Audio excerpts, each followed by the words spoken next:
नमस्कार, मी आदित्य आणि तुम्ही पाहत आहात टॉक विथ आदित्य.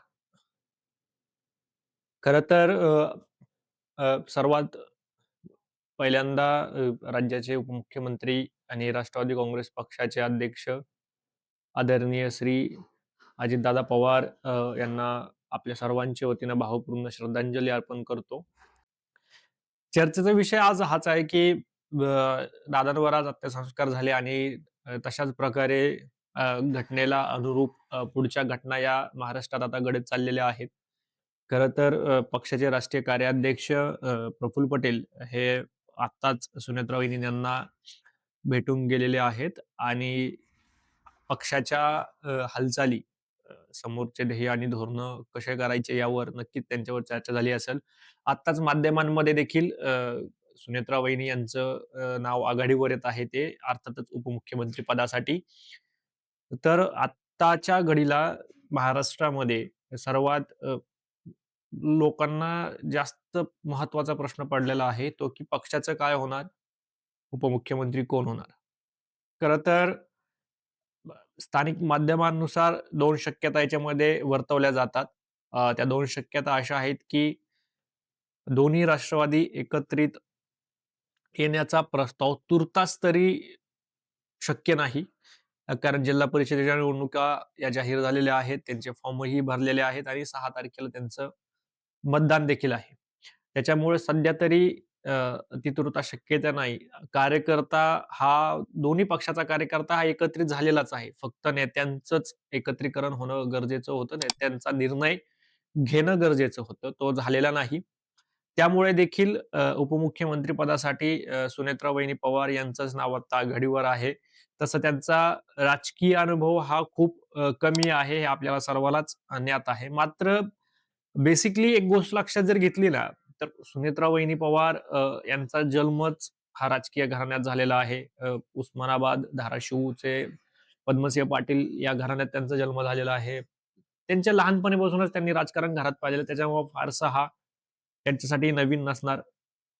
त्याच्यामुळे सध्या तरी सुनेत्रा वहिनी पवार यांचं नाव निश्चित मानलं जात आहे आणि त्या उपमुख्यमंत्री होतील आणि पक्षाच्या धोरण जे असेल किंवा पक्षाचं जे आता काय होईल हे आगामी काळात स्पष्ट होईलच. पण तोपर्यंत सुनेत्रा वहिनी याच उपमुख्यमंत्रीपद भूषवतील.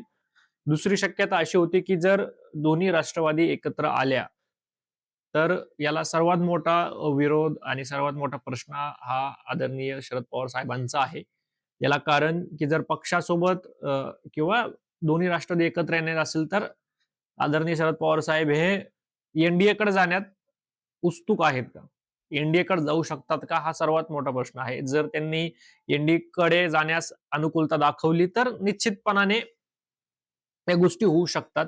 निश्चितपणाने ते एन-डी-एत सहभागी होऊन उपमुख्यमंत्री सुप्रिया सुळे या देखील होऊ शकतात, अशी शक्यता दाट वर्तवली जाते.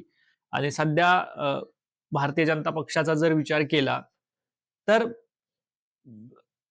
या माध्यमातून सुप्रिया सुळे आणि सुनेत्रा वहिनी पवार हे 2च नावं अशी आहेत, की भारतीय जनता पक्षाचं जे अ, वरिष्ठ किंवा दिल्लीचं जे केंद्र नेतृत्व आहे, ते सुद्धा यांना ग्रीन सिग्नल देईल. अर्थात हा राष्ट्रवादी काँग्रेस पक्षाचा सर्व अधिकार आहे, की कोणाला उपमुख्यमंत्रीपद करायचं. पण तसे जरी असेल तरी भारतीय जनता पक्षाचाही इतिहास पाहता भारतीय जनता पक्ष साहजिकच नावाला अनुकूलता देईल असं वाटत नाही. या 2 नावाला जास्त अनुकूलता ही देवेंद्रजीकडूनही मिळेल. सध्या अशी शक्यता वर्तवली जात आहे. राहिला प्रश्न हा पक्षाचा तर पक्षाचा त्यांचा एक प्रोटोकॉल आहे.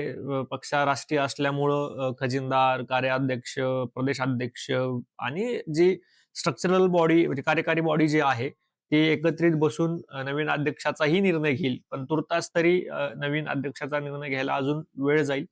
तो लगेच होऊ शकत नाही. 10-12 दिवस गेल्यानंतर या गोष्टी होतील. तुर्तास कार्यकर्ता आगामी आलेल्या जिल्हा परिषदेच्या निवडणुका या सर्व लक्षात घेता अ, आगामी 3 ते 4च दिवसात या दुःखातून सर्व गोष्टी पवार फॅमिली बाहेर येऊन पुन्हा एकदा राजकारणात सक्रिय झालेली आपल्याला दिसू शकते. कारण पवार फॅमिलीचा इतिहास बघितला तर कार्यकर्त्याला अग्रस्थान देणं हे त्यांचं प्राथमिक भूमिका राहिलेली आहे. कार्यकर्ता हाच त्यांच्यासाठी पहिल्यांदा येतो. त्याच्यामुळे ही निवडणूक कार्यकर्त्यांची आहे स्थानिक स्वराज्य संस्थेची. त्याच्यामुळे त्या निश्चित बाहेर येतील.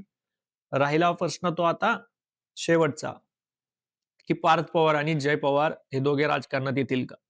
तुर्तास तरी या भूमिकेला किंवा या जी शक्यता आहे, ही शक्यता सध्या तरी राजकीय वर्तुळात बोलली जात नाही. पार्थ पवार अ, हे राजकारणात येऊ शकतात, तशी त्यांची इच्छाही आहे. ते लोकसभाही लढलेले आहेत.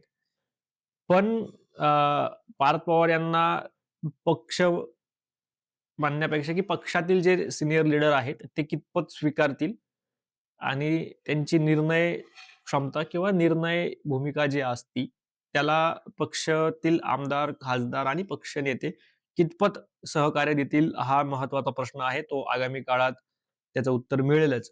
राहिला प्रश्न जय पवार यांचा, तर जय पवार निश्चित शांत स्वभावाचे आहेत आणि मॅच्युअर लीडरशिप त्यांच्याकडे आहे. त्याच्यामुळे जय पवार यांना सुदक स्कोप आहे. मात्र तसं बघितल्यानंतर जय पवार सुद्धा राजकारणात येतील असं वाटत नाही. पण माझं विश्लेषण असं सांगतं, की जर संधी द्यायची झाली, तर जय पवार हे राजकारणात येतील आणि जय पवार हेच दादांचं समोरचं राजकारणचा जो पिंड आहे, तो समक्षपणे जय पवार हे चालवतील, असं मला वाटतं. याचंही उत्तर आगामी काळात मिळेल. तोपर्यंत धन्यवाद आणि आपल्या सर्वांतर्फे आदरणीय दादांना आदरांजली वाहतो आणि मनःपूर्वक धन्यवाद. तुम्ही हा व्हिडिओ शेवटपर्यंत पाहिला. या व्हिडिओला सबस्क्राईब केलं नसेल तर सबस्क्राईब जरूर करा. नेक्स्ट व्हिडिओमध्ये आपण भेटूयाच. जो व्हिडिओ असेल मी अनुभवलेले दादा. धन्यवाद.